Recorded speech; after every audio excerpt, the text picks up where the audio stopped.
ప్రియమైన దేవుని బిడ్డలారా, ప్రభువుతో ప్రతిదినం దేవుని మాటల ద్వారా ప్రతి ఒక్కరికి శుభాలు. దేవుని మాటల ద్వారా మరొక వాక్యం, కీర్తనల గ్రంథం 119వ అధ్యాయం 105వ వచనం.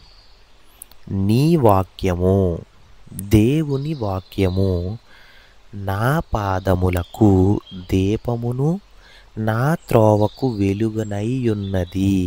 ప్రియమైన దేవుని బిడ్డలారా, చూడండి, దేవుని వాక్కులోని గొప్ప విలువ.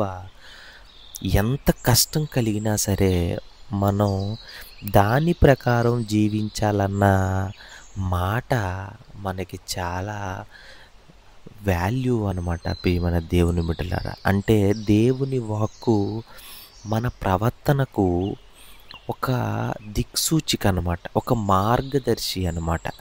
ఎలా నడుచుకోవాలో, మన గమ్యం ఏమిటో ఖచ్చితంగా అది మనకి చెబుతుంది. అంటే వాక్యం మనకి చెబుతుంది. ప్రియమైన దేవుని బిడ్డలారా, మనం ఎప్పుడు కూడా వాక్యాన్ని నిర్లక్ష్యం చేయకూడదు. చేస్తే మనం చీకటినే కోరుకుంటున్నాం. అలాంటప్పుడు మనం ఏం చేస్తున్నామో, ఎక్కడికి వెళ్తున్నామో మనకు తెలియదు. ప్రియమైన దేవుని బిడ్డలారా, దేవుని వాక్యం మనకి దీపం లాంటిది. అంటే నరుని ఆత్మ దీపము వంటిది. అది యెహోవాయే దానిని పుట్టించాడు. ప్రియమైన దేవుని బిడ్డలారా, దేవుని మాటలో ఈ వాక్యాన్ని కూడా మనం ధ్యానించుకోవాలి. నరుని ఆత్మ యెహోవా పెట్టిన దీపం, అది అంతరంగములన్నీ శోధించును.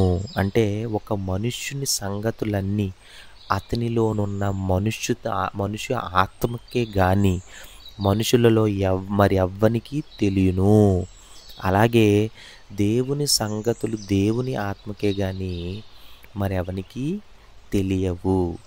ప్రియమైన దేవుని బిడ్డలారా, మనం ఆత్మతో జీవిస్తే, శరీరానుసారంగా బతకకుండా ఆత్మతో గనక మనం మన ఆత్మలో దేవుణ్ణి నిలుపుకుంటే, మనం ఆయన మాటల ద్వారా మనం ఎలా నడవాలో, ఎలా బతకాలో, వాక్యాన్ని ఎలా నేర్చుకోవాలో కూడా మనకి దేవుని వాక్యం సెలవిస్తుంది. ప్రియమైన దేవుని బిడ్డలారా, ఈ వాక్యం ద్వారా మనం నేర్చుకోవాల్సిన గొప్ప మాట ఏంటి అంటే, వాక్యాన్ని ఎప్పుడూ కూడా నిర్లక్ష్యం చేయకూడదు. ప్రియమైన దేవుని బిడ్డలారా, చిన్న ప్రార్థన చేసుకుందాం.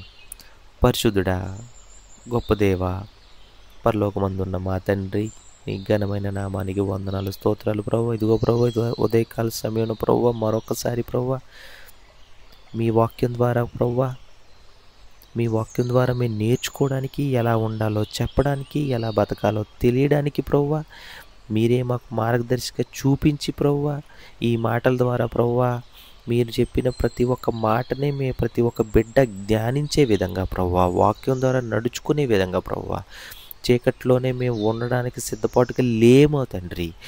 చీకట్లోంచి మమ్మల్ని బయటకు తీసి ప్రభువా, వాక్యం ద్వారా బతకడానికి సహాయం చేయమని, ప్రతి ఒక్క బిడ్డ వాక్యం ఎదుగుదలలో ప్రభువా ఉండి వారు ప్రతి ఒక్క జీవితానికి అర్థం కలిగేలా ప్రభువా, వారు బతకడానికి సహాయం చేయమని, అలాగే ప్రతి ఒక్క బిడ్డని జ్ఞాపకం చేసుకుని మీరే మహిమ పొందుకుంటారని, ఈ చిన్న మాటల ద్వారా, మీరు మాకు సెలవిచ్చిన మాటల ద్వారా మేము దినదిన అభివృద్ధి జరగడానికి సహాయం చేయమని, ఈ కొద్ది మాటల ద్వారా మీ మహిమ పొందుకున్నారని యేసు పరిశుద్ధ నామములో అడిగి వేడుకుంటున్నాం తండ్రి.